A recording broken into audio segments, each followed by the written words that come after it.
எப்பவுமே ஒரே மாதிரியான ரிட்டர்ன் கிஃப்ட் கொடுத்து போர் அடிக்குதா? உங்களோட ரிட்டர்ன் கிஃப்ட் என்னென்னவா இருக்கும்? ஒன்ஸ் சில்வர் பிளேட்டா இருக்கும், இல்லைன்னா சில்வர் டிஃபன் பாக்ஸா இருக்கும், இல்லைன்னா பிளாஸ்டிக் பாக்ஸா இருக்கும்.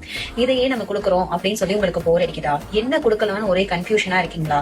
இப்போதைக்கு நம்ம ட்ரெண்ட்ல வந்திருக்கிறது தான் ரிட்டர்ன் கிஃப்ட் கோம்போ பேக். இதுதாங்க அந்த ட்ரெண்டான ரிட்டர்ன் கிஃப்ட் பேக். இந்த பேக் பாத்தீங்கன்னா ஒரு பர்த்டேக்கோ இல்ல ஒரு ஃபேர்வெல் ஃபங்க்ஷனுக்கோ எந்த ஒரு ஃபங்க்ஷனுக்குமே நீங்க ரிட்டர்ன் கிஃப்டா கொடுக்கலாம்.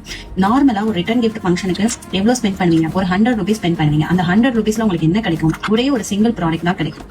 ஆனா நாங்க 100 rupeesக்கு 7 to 8 ப்ராடக்ட்ஸ் இருக்கிற மாதிரி நாங்க ரிட்டர்ன் கிஃப்ட் பேக் பண்ணி கொடுக்குறோம். அப்புறம் குவாலிட்டியும் பாத்தீங்கன்னா பக்காவா இருக்கும்.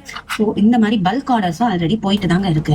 ஸோ இந்த மாதிரி ரிட்டர்ன் கிஃப்ட்ஸ் எல்லாம் வந்து உங்களோட ஃபங்க்ஷனுக்கோ இல்ல உங்களோட ஃபேர்வெல்ஸ்க்கோ இல்ல உங்களோட பர்த்டேக்கு ஃப்ரெண்ட்ஸுக்கு நீங்க கொடுக்கணும் அப்படின்னு நீங்க ஆசைப்பட்டீங்க அப்படின்னா கமெண்ட்ல கிஃப்ட்னு டைப் பண்ணுங்க. லிங்க் நாங்க ஷேர் பண்றோம்.